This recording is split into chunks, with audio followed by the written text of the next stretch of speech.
Aupa gu Maili eta Maili gara, Orratzak talde feministako kideak eta azaroak 25 arire pare bat ekintza antolatu dugu.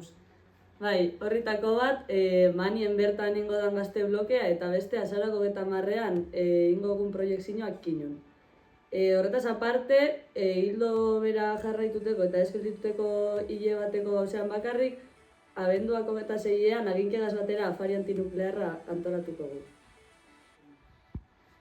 Lehen aipatu moduen, lehenengo ekintzea azaroak 25ean izango da, Arratiako mugimendu feministak antolatu dauen manien, zuon konplizitatea behin indarkeria da lelopean. Bueno, eta beti saiatuten gara, holango datetan, hildo bardinetikoa zen taldeakaz gauzek ataraten, adibidez, ingatu, aginke edo zaplastegaz batera.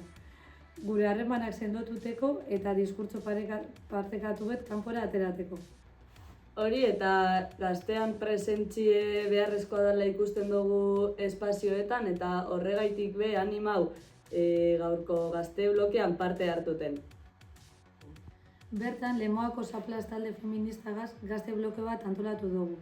Gazteok pairatuten dugu zen biolentziek salatuteko eta gazteon presentzie bebai nabarmenduteko manien zehar.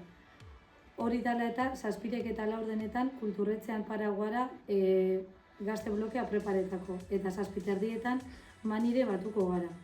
Erreakzioari lubaki feministetatik erantzun lelopean.